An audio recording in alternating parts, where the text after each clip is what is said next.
Okay, so hello everyone. Welcome. I'm Rachel Lavis and I'm coming to you from Texas, Fort Worth, Texas.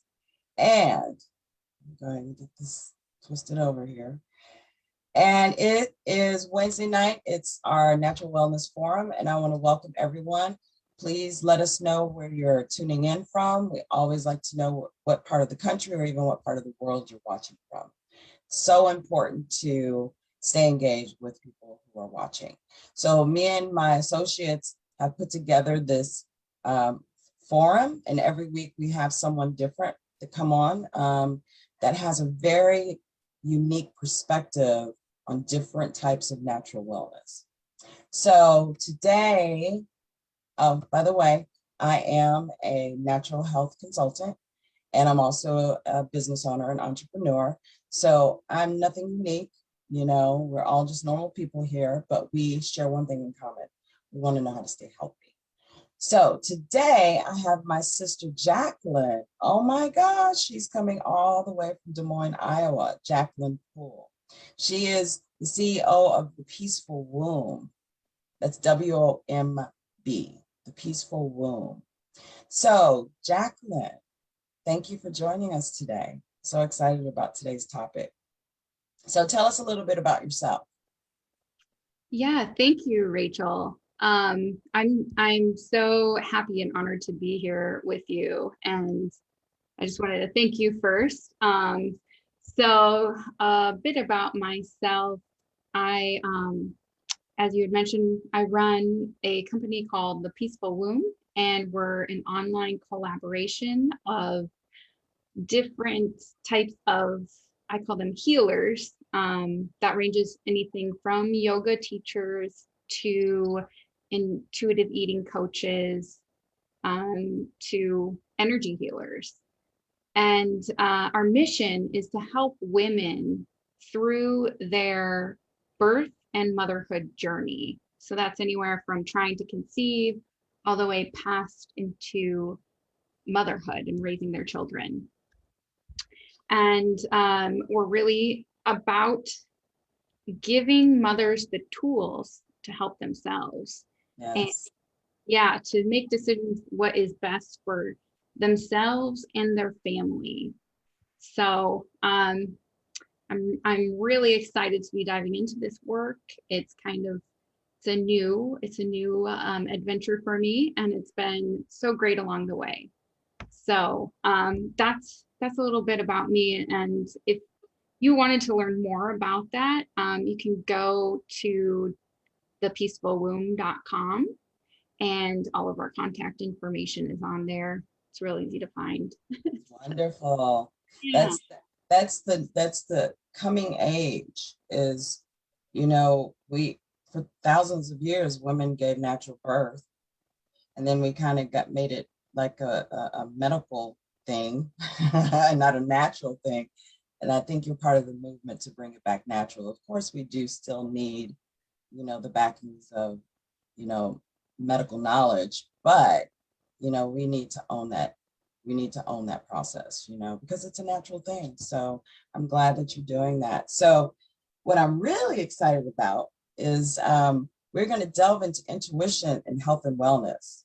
And you're going to give us some really great practical advice and experience with working with your intuition to stay healthy, because I mean, it's a part of the whole makeup of who we are, the emotional, mental, spiritual, and physical, right? Sometimes we just focus on the physical, but we have to incorporate it all in order to keep our bodies optimal.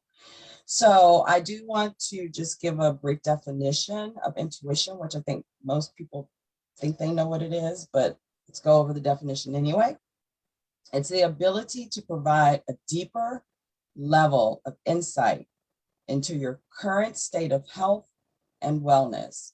It sounds kind of esoterical, but basically it means coming out of your conscious thoughts and listening to what your heart is saying. It's however you want to explain that, instead of making it a book understanding, make it a heart understanding. There is a connection. So we're going to first one thing I want to mention is that Jacqueline is a brain tumor survivor. So not many people can attest to that. So she's a miracle, you know. And also, she has had her share not only in dealing with that particular trauma, because it was trauma, but she's had the you know the opportunity to deal with a lot of medical doctors, not only on, I don't want to say bad doctors, but bullying doctors who want to just tell you what to do and expect you to swallow it whole. But she's also, through listening to her intuition, come to find some doctors who have really helped her and healed her, you know, who have worked with her intuition. So that's where we're going to start. I want you to kind of delve a little bit into your experience, first with, you know, the experience with the brain tumor, and then actually with your birth, you know, because that was a whole nother experience as well. So Yeah. Again, thank you for this opportunity to share with others who are needing to hear this right now. I know that there's a lot of you out there. So, yes. So first off, my brain tumor, I call it just a brain tumor to simplify things, but it was actually a brain endocrine tumor. It was on my pituitary gland. And it was right next to my carotid artery, which is one of your main arteries that runs all the way through from your brain all the way down and connects everything. So my chance of survival was basically 50-50 if I had the surgery to remove it. If I didn't have the surgery to remove it, I was, unfortunately, it was kind of a rapid growing for me by the time that they caught it. So they really didn't know how much time I would have if I just left it alone. They did a number of tests on me, and just by running, I had to do like a bone density test, and one of the main things was the tumor was producing its own cortisol. And so it was at a significantly high level. And they were quite frankly shocked that I was able to be functioning as well as I was. They couldn't understand how I wasn't bedridden, really. And I remember my doctor, my endocrinologist, turning to me and saying, I asked him, well, what are my options? Do I have to get the surgery? Do I have any other options? And he goes, well, you're basically at the age of a 92-year-old woman right now with all of your levels and hormonal testings and bone density levels and all of that. So we better get you fixed pretty soon. And so that was later on in my journey when I actually finally got to the point where I had a team of doctors who would work with me. So I'm going to rewind a little bit, pause that story, rewind a little bit to fill you in on how I got to that point of finding a team that would help me. I was experiencing some symptoms that were unusual for me. I was a college athlete, very healthy. I didn't eat, I didn't eat out. I didn't eat preservatives. It was very healthy, and I had to stay healthy because that was my job during that period of time. And shortly after I graduated college, I started experiencing very high blood pressure. And it was unexplainable. I was still running on average 2 to 5 miles a day and eating very, very healthy. And so I started going into the doctors, asking them what it may be. And all the answer that I got was, oh, you just need to, cut back on how much you're eating, and you need to increase your activity levels. Even after I had told them all of running 5 miles. Yeah. And they didn't believe me. They just thought maybe I was lying to them or, whatnot. So I started documenting with my cell phone on, I'd take my pictures of my meals. I would tell them I knew nutrition, I knew exercise. And so I started having more in-depth conversations, and I went through 5 different doctors before I finally started, saying, you know what, that's enough. There's something seriously wrong with me. At that point, my intuition started kicking in. Mm.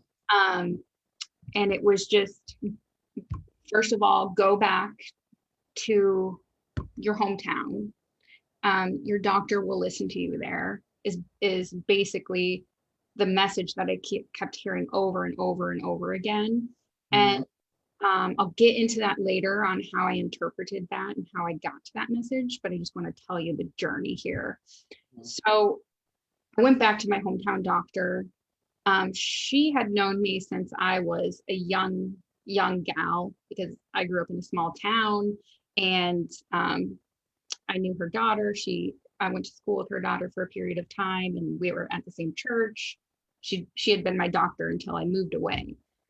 And she didn't even recognize me when I walked through the door, because my physical appearance had changed so much from the cortisol levels of the tumor.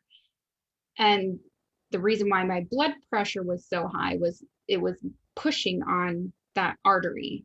And at that point, those other doctors had prescribed me on 3 different blood pressure medications with no change. And so that's why I knew it was so important. So I was on the highest strength blood pressure medication I was in my early 20s. So yeah, this is back 2012, 2014.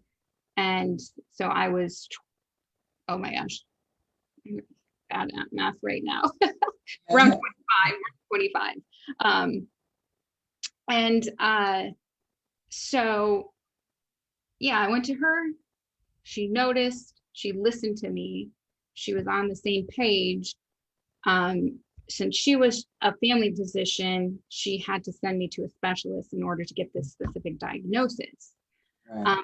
While I was back in my hometown, I did a lot of just meditating, and for me, prayer, and just really slowing down and going within myself to start to ask myself these deep questions on what was going on. And again, I'll get into that process in depth a little bit later, but I was able to pinpoint and tell her I have a brain tumor, and it's on my pituitary gland, and it's on the anterior side of my pituitary gland. I knew that. And luckily with the pituitary gland, you by your symptoms that you're experiencing, the doctors and specialists can particularly pinpoint where the tumor is on the pituitary gland. But I had just, gone within myself and really again, asked those deep questions.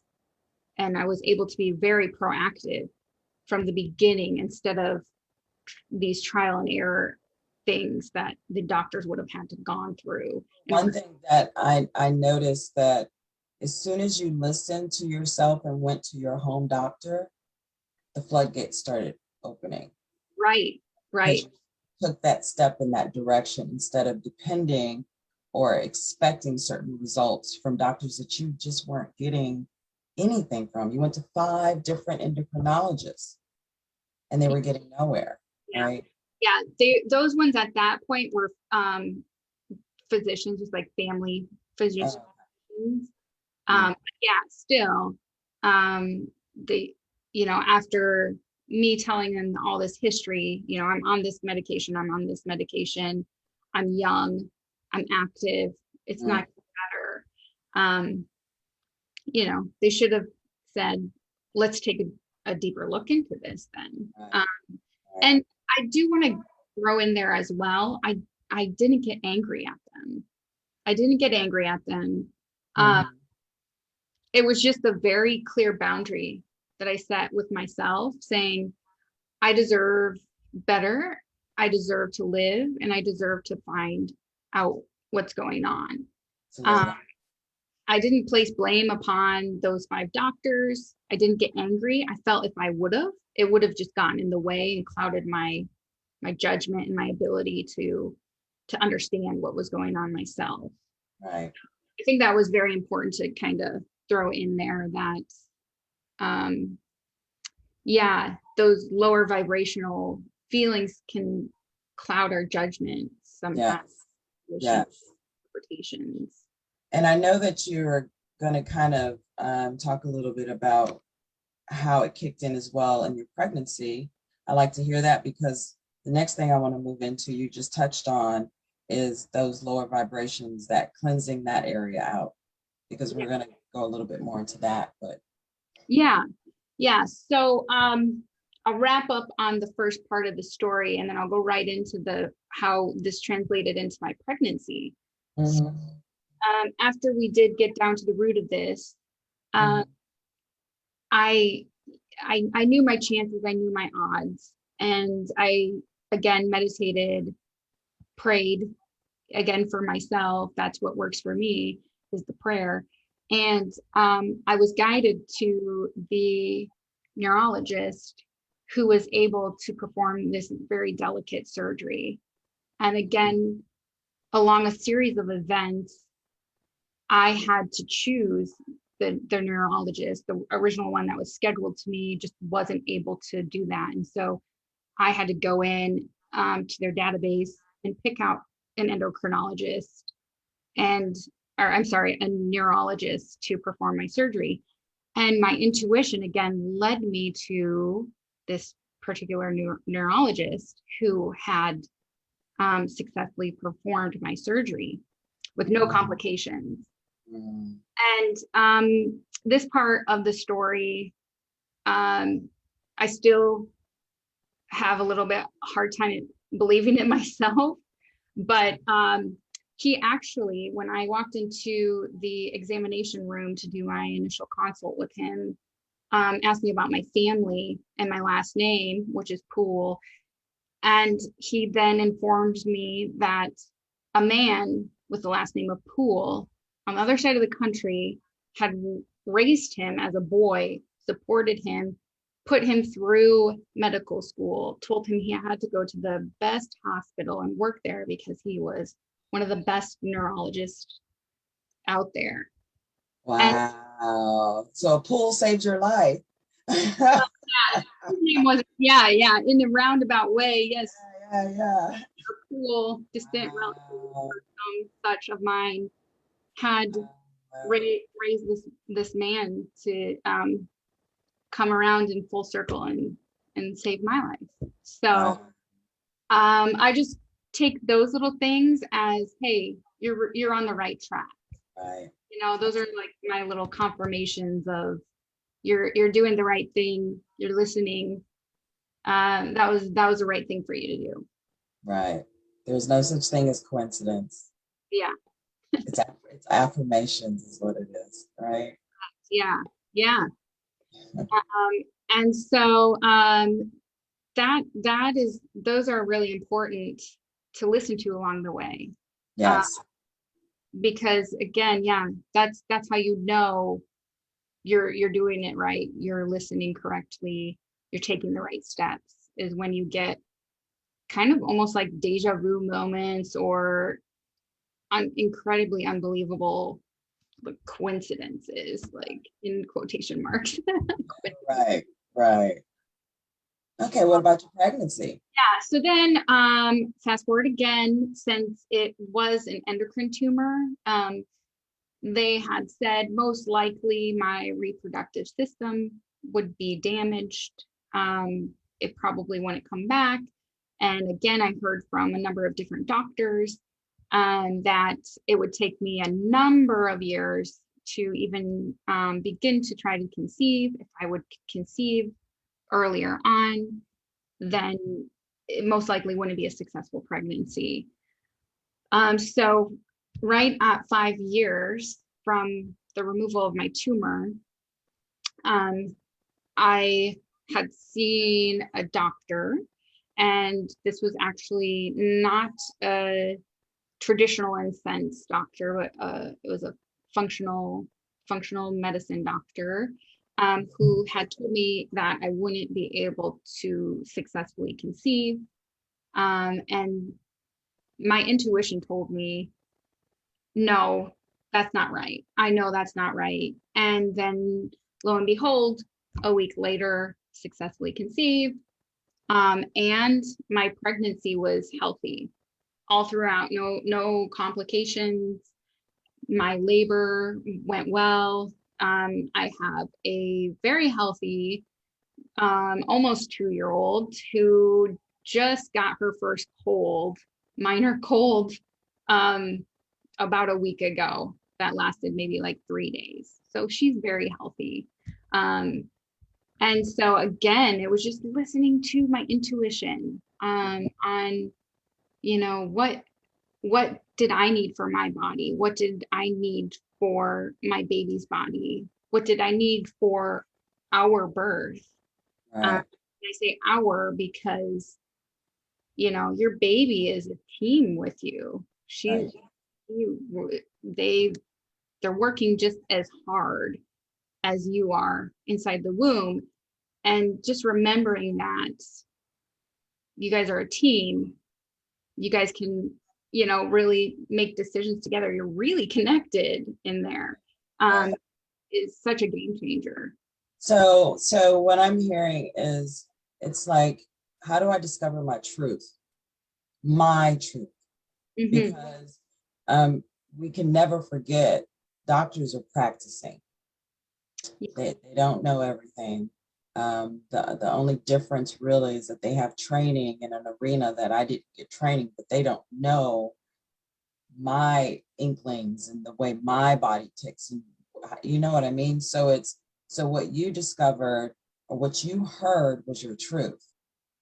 And when you heard from the doctor, and there's, I believe most of them are well-meaning, I really believe they're well-meaning, but some of them can have a God complex.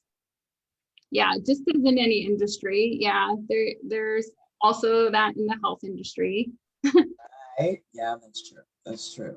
So you've had this experience not only with your brain tumor and the miracle of listening to your intuition, and how that's helped heal you to the wonderful, healthy woman you are today with a beautiful, healthy baby, but also with your child. So let's talk a little bit about that process of, for everyone listening, Jacqueline has been through a lot, but she knows that we all have what she has, that we're all capable of what she did in order to listen to our own bodies. So there's just a few points that she's going to talk on. And one of them you kind of mentioned earlier, we're going to go back to, and that's, getting rid of that low vibrational energy, that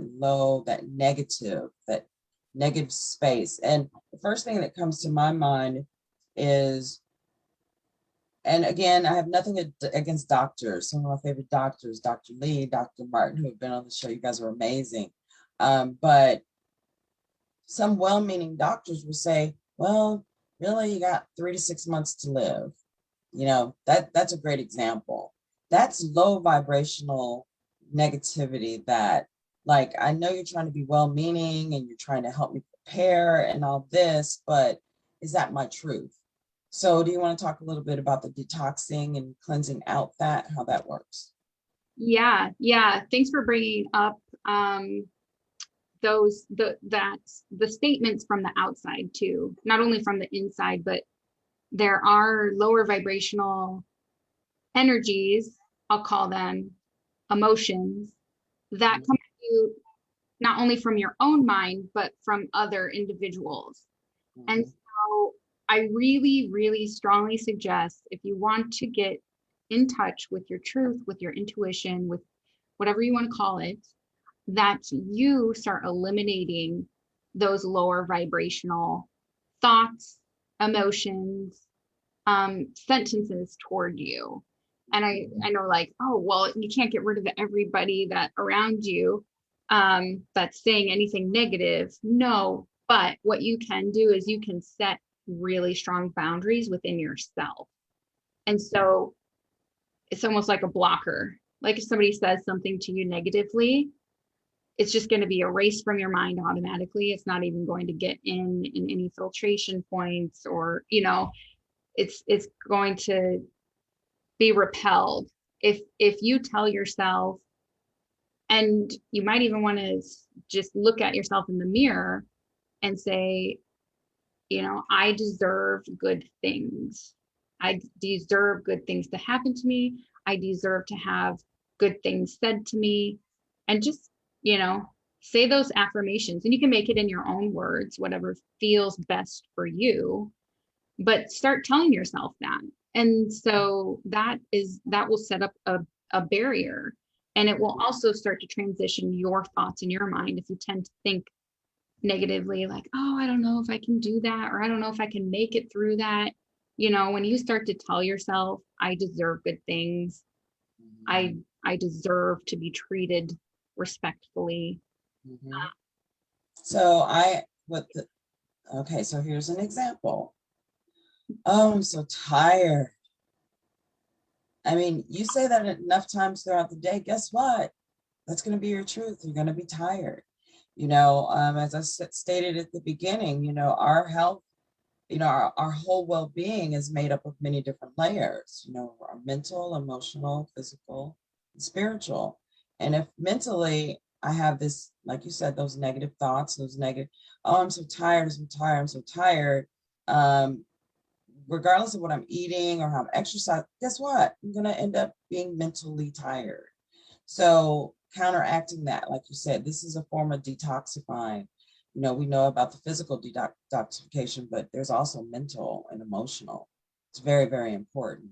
And I agree with you. We can't get rid of everyone, but there is a barrier that we start with on the inside of our own mental thoughts that will put up a shield. So even if there is negativity, we'll either pull away from it and dismiss ourselves, or we won't intake it. We won't take it in internally. Correct. Yeah. And I also just want to clarify too that this isn't ignoring things that actually do happen to us. This is just a reprogramming, throughout the day. This is a proactive thing. So, like, if there are thoughts of I'm tired, that's where you get the chance to stop, pause, and evaluate. Am I really tired, or do I just need to go drink a glass of water? Am I really tired, or do I need to go stand out in the sun for a little bit? And those are good exercises to start getting into your truth too. Yeah, yeah. Yeah, because those are the things that you can really start to measure. Like, okay, I'm tired. So let me take a minute, let's pause, let's scan my body and see what do I need. And if it says, oh, okay, I'm thirsty, like my body, my truth, my intuition is telling me that in order to get over this fatigue, I need to drink some more water. And then get out a journal on those moments. Yeah, yeah. Record those moments and say, yeah, okay, my intuition told me I needed to drink water. After I drank water, I was energized. Or after I drank water, okay, I was still tired. And that's okay. You're not going to hit every single point on times, but just getting that type of practice in is another point to gaining your truth and gaining more insight into your intuition. Right. That's very good. What about ego? Yes. So number one, we said to detox those thoughts, and also detox. Like if you're drinking alcohol, eating a lot of sugars, processed foods, things that aren't quite natural. I just wanted to throw that in there too. that would also be included in that detoxing part of this to get to your truth. Mhm. So then letting go of your ego mind, which is sort of tied into the detoxing process. But I think once you get more and more practicing on you deserve good things, doing those affirmations, taking out some of the unnatural foods that might be not so great for your body, then differentiating your thoughts between your ego thoughts and your true self thoughts is important. It's part of that process to get to your truth. And how you do that is once you become clear after you have detoxed your emotions and thoughts out of yourself, then you can start to analyze more clearly. How does that feel when I say something? Let's say you're making a decision, you're going to move into a new home, and your ego wants one home, and then your true self knows, oh, this is actually the best home for me to be in. When you start to go into those decisions on the different homes, you'll be able to feel your ego mind usually feels very constricting on your heart. So if you've ever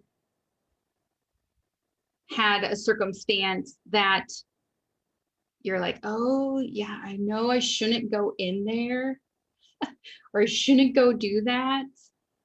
And if you pay attention, you'll probably notice around your heart space just feel kind of like, and sometimes your body even controls like this. That's what it feels like. That when you do that, you know what? First thing that comes to me is shame. Yeah, yeah. Shame, fear, again, those lower vibrational feelings will come in from an unhealthy ego place. So I'm thinking, so a lot of our decisions when we're talking about the ego, I think of also self-centered, because self-centeredness drives the ego. So for example, I'm going to use nutrition, because you were talking about that with detoxing.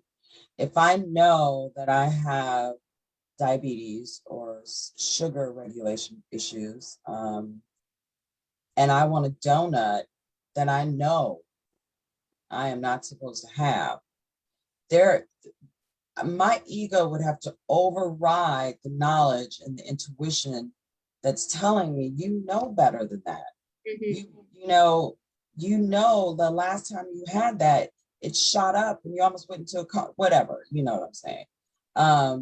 So there takes a lot of ego to override your intuition. So what we're trying to do is get that in check. Yeah.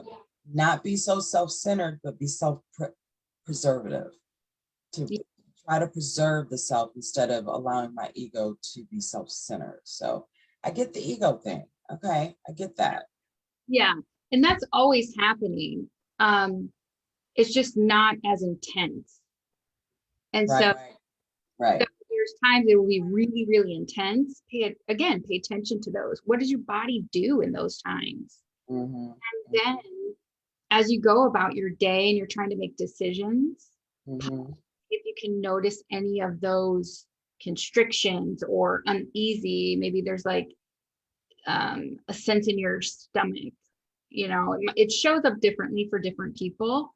But yeah, when you're faced in times of intense moments, stop, pay attention. Again, journal that down. What happened to your body? How did you feel? And then next time you go in to make decisions, stop, take a breath, pause, go internally and see if there's anything that's going on in the slightest bit in your body. In order to sense that, though, you do have to quiet that mind. This is a perfect segue, about the donuts, because the next point is intuitive eating. And I love when you mentioned that. That's a good one. Talk Yeah. about that. Well, so I'm not an expert in the intuitive eating in itself, but I do have connections through the Peaceful Womb. If people are interested in learning about the research and the proper way to do intuitive eating, there's a lovely woman that I can refer them out to go more in depth in that. But with that being said, again, that's an easy marker when you do intuitive eating, because like you had said with the donuts and the diabetic, let's say you're not diabetic and you have a donut and you're like, oh, you know what? My body can handle half a donut or a fourth of a donut or something like that, where you don't have a medical reason why you can't have that donut. Um, that instance, you can still use intuitive eating to see how much of something can you have before it starts interfering, before it starts making you crash. And let me use that example on myself. So I actually have a gene marker that gives me sugar sensitivity. And so if I eat sugar, I crash a lot harder than other people would. I just kind of get more irritable. And that's because I have a gene marker that gives me that sugar sensitivity. It's not diabetic or anything like that, but it's just, I have to be careful when I eat sugar. So, so I can tap into myself and say, with every bite, really check in with myself, like, okay, how does this feel going down? Do I have a resistance to even pick up the sugar? Do I, so that's how eventually it started going, is I started seeing the after effects of what I did when I ate sugar. And then I worked backwards with that. And then now it's like, okay, if I have, the donut in front of me, if I'm just mindlessly going and reaching and picking up that donut and eating that, I'm not going to know. But if I stop and pause and really breathe, and then even if I touch that donut, then I'll be able to know, no, I can't have that, because I feel that constriction within myself, or I feel resistance. Yeah, that resistance. Thank you. Yeah, the resistance towards no. And it's, again, I don't have, it gets a little more complex when there's different illnesses or anything that is due to the mental resistance, or what am I trying to say? Like, if you have an experience like diabetes or something to that. Extreme disorders or diseases that you should not be doing that. But so my example, I have two. One, nachos and jalapenos and cheese. I used to live those when I was younger. I mean, I could eat, the hotter the better. And somewhere in my late 30s or 40s, one time I had some, and like you said, that crash, something in my gut just was like, it was terrible. It was explosive without getting too detailed. So I'm like, no, it's not the nachos, right? So I did it again until I couldn't deny it. So I had learned through that, okay, maybe I can have a few. Once I got to the point where I just couldn't deny it anymore. My sensitivity I could not take them anymore. So something does happen with age and maybe the changes in my system as I get older. Well, another thing was I used to eat canned, and I will not mention the brand, but I used to eat, my ex used to love those canned uh, biscuits. And I would make them, and I would find myself even opening it, something just didn't feel right. Like, so now that I'm thinking back, looking back, after probably a year or so of eating those, I finally stopped because something in me had a resistance to it. Even my body would not feel right. Like it wasn't that I'd crash, but it just didn't energize me. Food is supposed to energize. It's supposed to sustain. It's supposed to, when you're done, not be like, you know what I mean? So I kind of get where you're going with the intuitive eating. Yeah, you probably should do some more research. And if you would like more research, go to Jacqueline's The Peaceful Womb. Is it thepeacefulwomb.com? Yep. The Peaceful Womb, WOMB.com. There's a lot of other experts in her network of people who can give you some more insight to intuitive eating. I love the understanding or the concept of intuitive eating because even a child can be taught that. Yeah. So let's not use the excuse, well, I don't understand what all that's about. That's over my head. That's most Hulu Zulu stuff, right?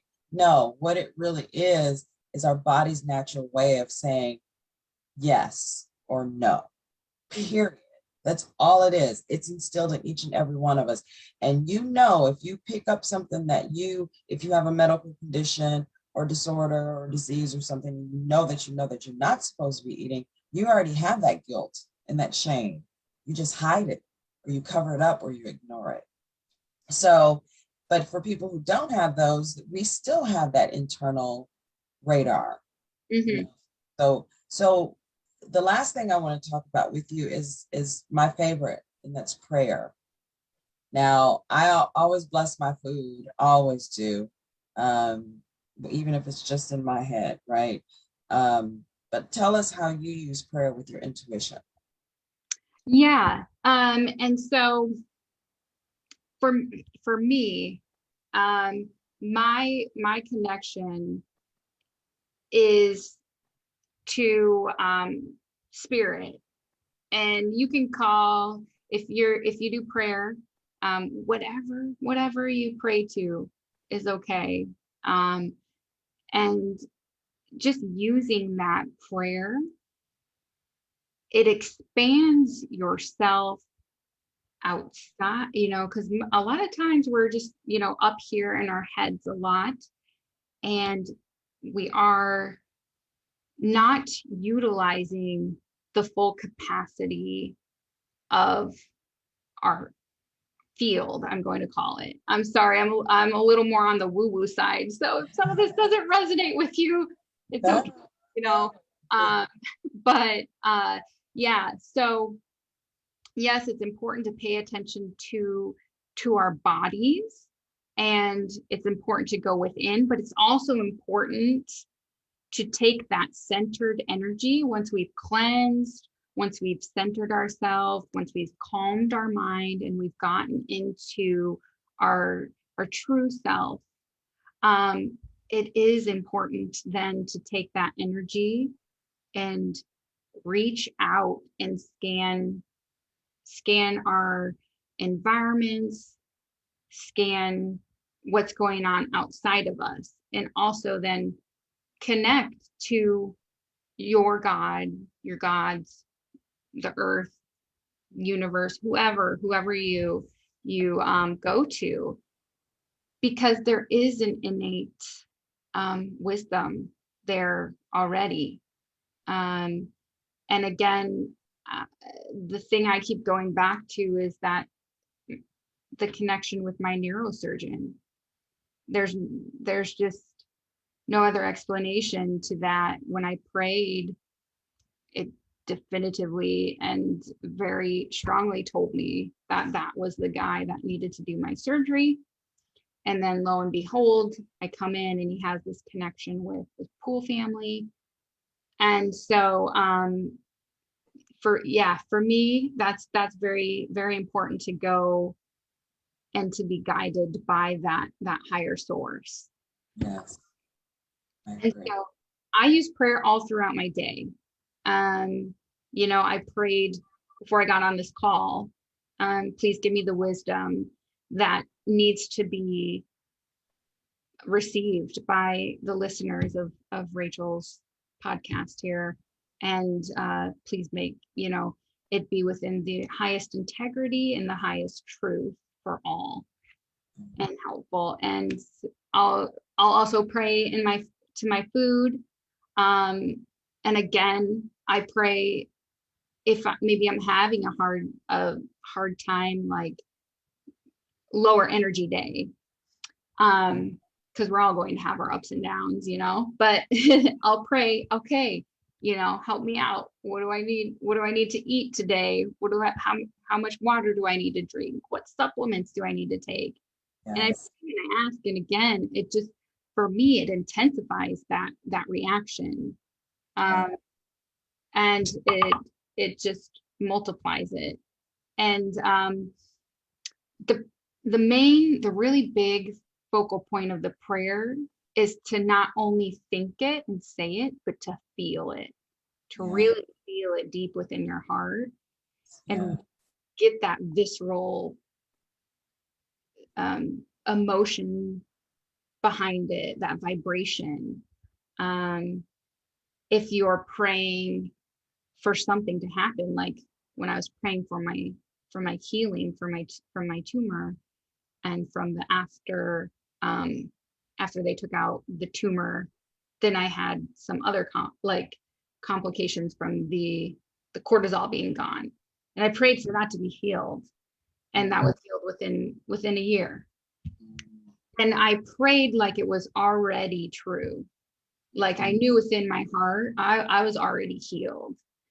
So I just sent the request out through that. So, dear Heavenly Father, Holy Mother, God, whoever you pray to, I ask that you send me the vibrations for healing, and that I am healed from here on forth. I am healed. And then I felt that. I felt I am healed. And I feel that vibration coming in through me. And so I think that's very important to feel the words that you are saying, and to also speak that it's already true. yes, yes. That's wonderful. It's my favorite. And gratitude, thanking. And gratitude and prayer have to go hand in hand. I was just about to say it's so important.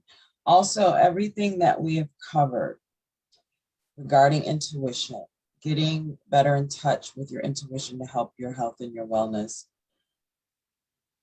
It's amazing if you can tap into it, but it doesn't work if you don't apply it. For me to hear my intuition and not do anything about it, I'm missing, I want to say, cosmic opportunity, you know? So for those people who are struggling with disorders or ailments or, diseases even, things that maybe top doctors or people in your environment have told you it's hopeless, or are putting that off on you, all of these steps that she's already talked about, detoxing not only your body, nutritionally, cleansing your emotional layers and your mental layers, also the intuition and eating, choosing the right foods, I don't know, sweet potato may be great for someone, but the next person it may not. So you need to find that within yourself, and then praying for that, praying, but bottom line is applying it. So I could pray all day, but if I receive something and I don't follow through with it, it's all for naught, you know? So do you have any closing words? And I just want to thank everybody who joined us. I saw my dad's there. My dad's always here to support, and Shizuko and Kelly and Reggie and see my cousin and Jonathan and Cheryl. Thank you for joining. So is there some closing words that you would like to tell everyone? Something, how about, let's sum it up, because you have been through a whole lot, you know, and I know there was times that you doubted. I mean, no one is up all the time and positive all the time. I know there were some things that you had to go through in your own heart and in your own thoughts. Would you like to share in closing on some encouraging words for other people who may be dealing with some life-threatening situations? Yeah, you're right. You know, not one person is always on top of on their best game all the time, mentally, physically, emotionally. And so honor those parts of you because they still serve you. And it's okay to have those days, because without, you know, those down times, without resting in those times, there's no ability to recover for physical. Without going through the emotional intensity, sometimes turmoils, you wouldn't know the opposite flip side of that. Pay attention because those are your teachers. It's usually within the moments of grief, of doubt, of fear that they're trying to show you, oh, as much as you're experiencing these right now, that you're capable of experiencing the opposite, you know, grief, love. This is as intense as you're grieving right now. You are also capable of loving that much. Where can you put that love? As intense as you're experiencing this fear right now, that's how much intensity that you have in belief. Where can you put that belief? So I think of those times as little nudges, like, oh, here comes the fear. Okay. And then I stop, pause. What are you trying to teach me right now, fear?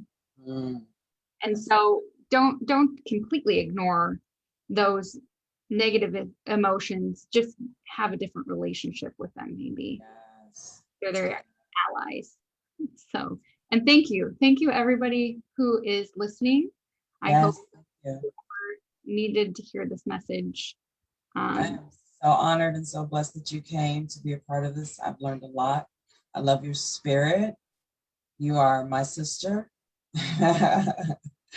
And I appreciate you joining. So if anyone would like to hear any more information or look more into what Jacqueline's doing, you can go to thepeacefulwomb.com. Again, I am Rachel, and this is Natural Wellness Forum. I am an entrepreneur and I am a health consultant. So if you'd like some more information from me on some amazing insight to some great natural healing supplements, contact me. But next week, we are going to have someone else. I'm not going to say surprise guest. Every week is surprise guest because I don't tell you. But it's going to be another wonderful show. So thank you so much, Jacqueline, for joining us. I really enjoyed you. And thank you. Everybody have a great week, and I'll see you next Wednesday. Okay, bye-bye.